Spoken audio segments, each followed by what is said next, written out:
দেখেন আপনাকে ভাই কাঁচা দিতাছে। ভাগ্য আমার কত ভালো, আমার বউর থেকে আমার শ্বশুর শাশুড়ি খুব ভালো। এই বেদবে রাতের এক ফোঁটা পানি খাইতে পারে নাই। আচ্ছা, এই লোকটা আলম হাসান, এই কয়েকদিন যাবত এই লোকটার কারণে ফেসবুক ইউটিউবে মানে ঢুকলেই এর ভিডিও। মানে আমার মনে হয় যে বাংলাদেশের মধ্যে এই আলম হাসানের জানা মতে যতগুলো ফেসবুক ইউটিউবার আছে এদের সকলকে মনে হয় নিউজটা দিছে বা খবর দিছে যে আপনারা আমার বাড়ি আসেন, আমি ইন্টারভিউ দিব আমার বউয়ের ব্যাপারে। হ্যাঁ, 3 নম্বর বউয়ের ব্যাপারে আপনি এগুলো গোপনে তাকে ডেকে এনে অথবা তার ফ্যামিলির ডাইকে আইনে এগুলো মিট করবেন, এগুলো সমাধান করবেন। আপনি যদি ভালো হতেন, আপনি কি নিজেকে ভালো মনে করেন? হ্যাঁ, আপনি নিজেকে একটু দেখেন তো। আপনি আপনার নিজের দিকে একটু দেখেন যে আপনি কতটা ভালো। আপনার প্রথম বউ চলে গেছে সন্তান রেখে, পুলিশ অফিসার, নাকি পুলিশের চাকরি করে। আপনি অনেক কিছু বললেন, মানুষকে বোঝানোর চেষ্টা করলেন যে তারই এই প্রথম বইয়ের দোষ, আপনি ভালো। মানুষ সেটাই বুঝলো।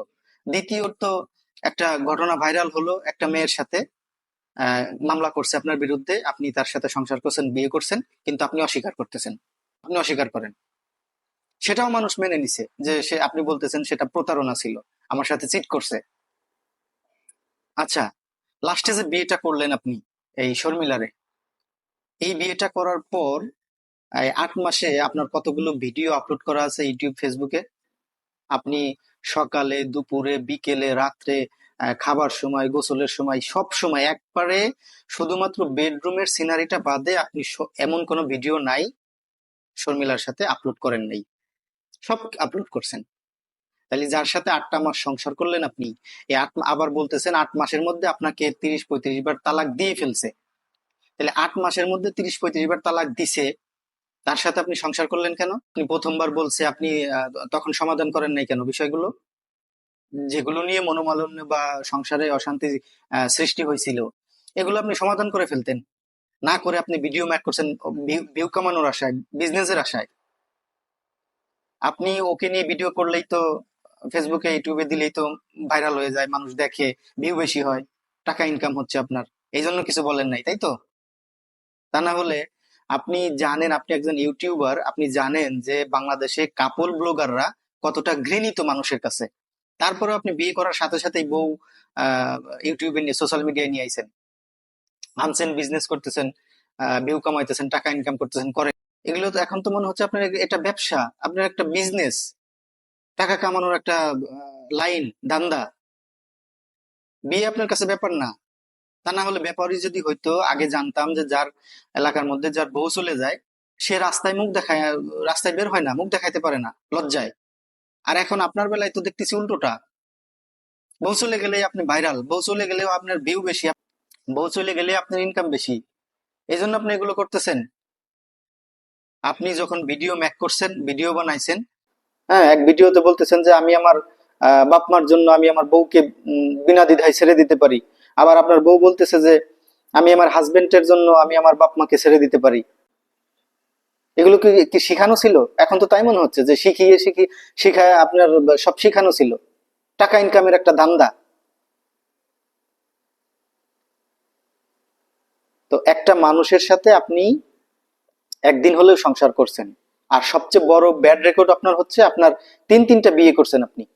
আপনি মুখ দেখান কেমনে? আমি তো এই চিন্তাই করি সবসময় যে আপনি সোশ্যাল মিডিয়াতে এসে যে আপনি অভিযোগগুলো করতেছেন শর্মিলার বিরুদ্ধে, আপনি মুখ দেখান কেমনে রে ভাই? একটা মানুষের মতো ন্যূনতম প্রেস্টিজ যদি থাকে, সে সোশ্যাল মিডিয়াতে এসে 3 নাম্বার বইয়ের বিরুদ্ধে এভাবে কেমনে করে? ফার্স্ট বিয়ে হতো আপনার, তাও একটা বুঝ দেওয়া যাইতো যে না, ঠিক আছে, প্রথম বউ চলে গেছে, দ্বিতীয় বউ চলে গেছে, আবার তৃতীয় বউ নিয়ে আপনি সোশ্যাল মিডিয়াতে আইছেন, আপনি ভালো সাজতে আইছেন। হ্যাঁ, আপনি প্রমাণ করতে চাচ্ছেন যে আপনি নির্দোষ, আপনি একেবারে ফেরেশতা। আপনি প্রমাণ করতে চাচ্ছেন যে আপনি একেবারে নির্দোষ, ফেরেশতা। মানুষ বুঝে, ঠিক আছে? মানুষকে এত বোকা ভাইবেন না। মানুষ কোনটা ভিউ কামানোর ধান্দা, কোনটা বিজনেস, এগুলো মানুষ এখন বুঝে। হ্যাঁ, আপনি একদিন হলেও তার সাথে সংসার করছেন, অথচ আপনি আপনার সাথে বনিবনা হচ্ছে না, আপনি এটা গোপনে ওরে ডেকে ওর ফ্যামিলিরে ডাইকে আইনে তারপর এগুলো সমাধান করবেন। আপনি সোশ্যাল মিডিয়া ইউটিউবারদেরকে খবর দিয়ে আপনি এগুলো ভাইরাল করতেছেন, বিজনেস করতেছেন, ভিউ কামাইতেছেন, টাকা ইনকাম করতেছেন। এগুলোর থেকে মানুষ কি শিখতেছে ভাই? এগুলোর থেকে মানুষ কি শিখবে? একটা দামদামি শুরু করছেন। আপনি ইউটিউবাররা বাড়ি ভাড়া আসে, যদি হ্যাঁ আপনি বলতে পারেন যে ইউটিউবাররা আসে বাড়ির পর, বাড়ি ভাড়া আসলে আপনি ইন্টারভিউ দিবেন কেন? আপনি কেন দিবেন? আপনি কথা বলবেন না? ওরা একা একা যা খুশি তাই লিখুক ইউটিউব ফেসবুকে। সত্য একটা জিনিস মনে রাখবেন, সত্য কখনো গোপন থাকে না। সত্য একদিন না একদিন প্রকাশ পায়, যেভাবেই হোক। আপনি একদিন হলেও ওই মেয়েটার সাথে, এই লাস্টে এই 3 নম্বর বইয়ের সাথে আপনি সংসার করছেন, তার বিরুদ্ধে আপনি এইভাবে অভিযোগগুলো কেমনে দিচ্ছেন সোশ্যাল মিডিয়ায়?